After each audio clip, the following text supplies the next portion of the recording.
ఒక్కసారి కొమ్మూరి గోల్డ్ కి కాల్ చేయండి. తాకట్లో ఉన్న మీ బంగారాన్ని విడిపించి మార్కెట్ ప్రైస్ కి వాళ్ళు కొనుక్కుని మిగతా డబ్బులు మీకు ఇచ్చేస్తారు. నమస్తే, వెల్కమ్ టు అవర్ ఛానల్. మనతో పాటు ఉన్నారు కేఎస్ఆర్ గారు. గురుగారు నమస్తే. నమస్తే అమ్మా. గురుగారు, పిల్లలు విద్యా ఉద్యోగ రంగాలలో రాణించాలంటే తల్లిదండ్రులు ఎలాంటి పూజలు చేయాలి? తప్పకుండా.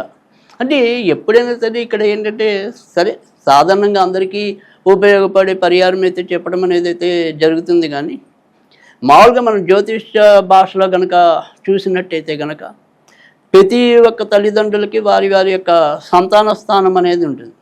ఈ సంతాన స్థానం అనేది ఏదైనా సరే దుష్టగ్రహాల పీడితమైనప్పుడు కానీ లేదా దుష్టగ్రహాల యొక్క చూపు ఆయా సంతాన స్థానాల మీద వారి యొక్క అభివృద్ధి స్థానాల మీద పడినప్పుడు వారి యొక్క అభివృద్ధిలో కానీ వారి యొక్క విద్యలో కానీ వారి యొక్క ఉద్యోగంలో కానీ తరచూ ఒడిదుడుకులు ఎదుర్కోవటం అనేది కూడా జరగచ్చు. కానీ అది మనం వారి యొక్క జాతకం చూసినప్పుడు మాత్రమే పరిపూర్ణంగా నిర్ధారించడానికి అయితే ఉంటుంది. అయితే ఇక్కడ మనం ఇవాళ ఏదైనా సరే వాళ్ళ జాతకం మనకి తెలియదు లేదా వాళ్ళకి తెలియదు, ఏమంటే మా పిల్లలు కానీ మాకు కానీ తగినంత ఏమంటాం పుట్టిన వివరాలు లేవు, మరి మాకేదైనా సరే ఉపయోగపడే పరిహారం చెప్పండి. ఎంతో కొంత ఆ పరిహారం చేసుకోవటం వల్ల మా పిల్లలు చదవటం లేదా వాళ్ళ మొండితనం తగ్గటం, తర్వాత వాళ్ళు ఏదైనా సరే ఉద్యోగం అనుకున్నప్పుడు ఇటు క్యాంపస్ సెలక్షన్స్ అవ్వచ్చు లేదా ఇతర ప్రయత్నాల్లో అయినా సరే వాళ్ళు విజయం సాధించటం, ఇలాంటివి ఏమైనా ఉంటే వాటికి ఏదైనా సరే ఒక పరిహారం ఉంటే మాకు సూచించండి అనే వాళ్ళు ఉంటారు. ఎందుకంటే ప్రతి ఒక్కరికి ఏమన్నా యాక్యురేట్గా అలాంటి వివరాలు తెలియచ్చు తెలియకపోవచ్చు. అంటే సాధారణంగా ఎక్కువ మందికి అయితే వాళ్ళు పుట్టిన తేదీ అవి తెలుస్తాయి, కానీ పుట్టిన సమయం విషయంలో కొంత హెచ్చు తగ్గులు ఉంటాయి. టైమింగ్స్ చాలా మందికి తెలియదు. అదే అనగా కొంతమంది అందులో ఇప్పుడు ఇంకా కొంత నయం అవేర్నెస్ వచ్చింది. 10 ఏళ్ళ నుంచి ఎంతో కొంత హాస్పిటల్ వాళ్ళే ఇస్తున్నారు. టైం అని చెప్పేసి అక్కడ పుట్టిన పిల్లలకి కూడా కొంతవరకు అవేర్నెస్ ఉంది. కానీ అదే కొన్ని ఒక 2-3 దశాబ్దాల కిందకి వెళ్తే కనుక ఏవో బండగుర్తులు సెకండ్ షో సినిమా వదిలిన టైం అండి, ఫస్ట్ షో వదిలిన టైం అండి, ఇలాంటివి ఏవో మనసులో పెట్టుకునే వాళ్ళే తప్ప ఎగ్జాక్ట్గా మనకి ఆ టైం అనేది ఉండదు. సో ఎప్పుడైనా సరే జాతకంలో సరిగ్గా మంచి రిజల్ట్స్ రావాలంటే కనుక ఆ సమయం అనేది కూడా అవసరం. అయితే ఇక్కడ మనకి సమయంతో కానీ వారి పుట్టిన వివరాలతో కానీ సంబంధం లేకుండా ఉన్నంతలో తల్లులకి ఏదైనా సరే లేదా తల్లిదండ్రులకు వాళ్ళ బిడ్డల పరంగా జరిగే మంచి కోసం ఒక సులభమైన పరిష్కారం అనేది చెప్పడం అనేది జరుగుతుంది. సో ప్రాథమికంగా మనం అందరం కూడా ఏంటంటే కనుక ఈ పిల్లలకి ఉపయోగించే అంటే చదువు కోసం కానీ వారు ఒక ఉద్యోగాలకి ప్రిపేర్ అయ్యే గది కానీ ఏదైతే ఉంటుందో అది సాధ్యమైనంత వరకు కూడా వాయువ్యం కాకుండా చూసుకోవటం అనేది మంచిది. అంటే నార్త్ వెస్ట్ కార్నర్లో ఎప్పుడు కూడా ఆ గదిలో కానీ ఆ దిశలో కానీ వీళ్ళు కూర్చోకుండా ఉండాలి. ఎప్పుడైతే ఈ వాయువ్య దిశలో వీళ్ళు కూర్చుంటారో వాళ్ళకి రకరకాల ప్రపంచం ఉంటుంది, అంటే వ్యాపకాలు ఎక్కువ ఉంటాయి, చదువు తక్కువ ఉంటుంది. సో దేని మీద సరైన ఫోకస్ అనేది ఉండదు. అందుకని సాధ్యమైనంత వరకు కూడా వీళ్ళు కూర్చుంటే పడమల్లో కూర్చుని తూర్పుని చూడాలి చదువుకునేప్పుడు. తర్వాత రెండోది వచ్చేప్పటికి లేదు అలా కుదరదు మా ఇంటూ వీలుగా లేదు అనుకుంటే సెకండ్ ఆప్షన్ దక్షిణంలో కూర్చోవాలి, ఉత్తరాన్ని చూడాలి. ఈ రెండిట్లో ఏదో పద్ధతి. ఇది కాదంటే మూడో కార్నర్ ఉంది, ఇంకా మంచి కార్నర్, అది నార్త్ ఈస్ట్ అంటే తూర్పు ఈశాన్యం.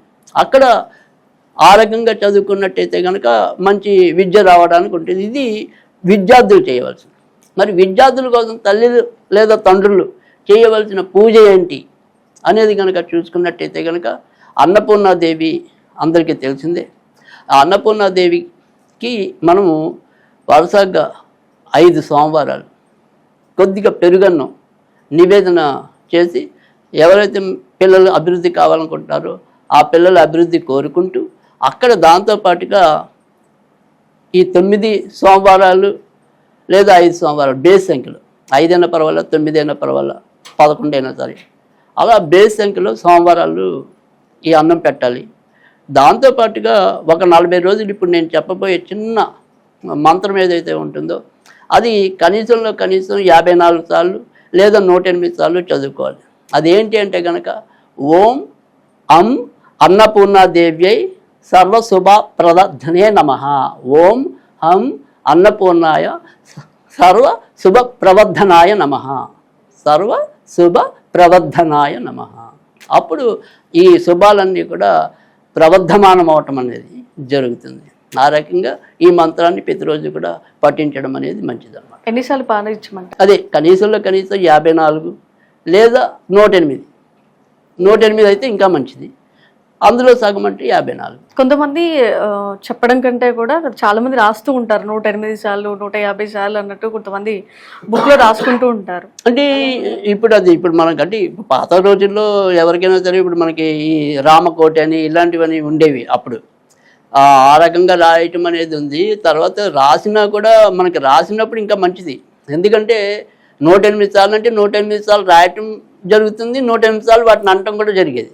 అందుకని మనకి చిన్నప్పుడు మా తరంలోకి వచ్చేప్పటికి ఏంటంటే హోంవర్క్గా అదే రకంగా పాఠం ఏదైతే ఉంటుందో దాన్ని 2-3 సార్లు రాయించడం. ఎందుకంటే మనం 2-3 సార్లు మళ్ళీ దాన్ని పలుకుతాం కాబట్టి అది మనకి తొందరగా నోటికి వచ్చే అవకాశాలు ఉంటాయి. కాబట్టి ఆ సమయంలో ఆ రకంగా కూడా హోంవర్క్ అనేది ఉండేది.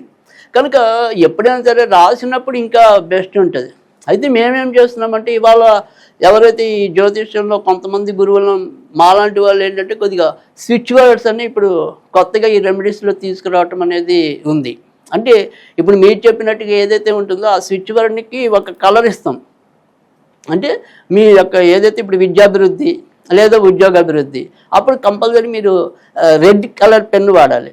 ఇప్పుడు ఏదైనా సరే ఒక మంత్రం రాసినా మేము స్విచ్ వర్డ్స్ చెప్తాం.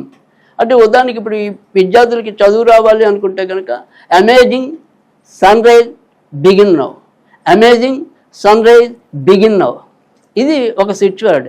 ఆ స్విచ్ వర్డ్ని ఇందాక మీరు చెప్పినట్టుగా ఏదైనా సరే పుస్తకంలో 108 సార్లు రాసి అది కూడా ఎర్ర ఇంకు పెన్నుతో రాయాలి. ఓకే, రెడ్ పెన్తో రాయాలి. అప్పుడు వాళ్ళకి ఆ రకంగా మంచి జరగటం అనేది ఉంటుంది. ఇది ఇప్పుడు రెమెడీస్లో అదొక భాగం అయింది ఇప్పుడు.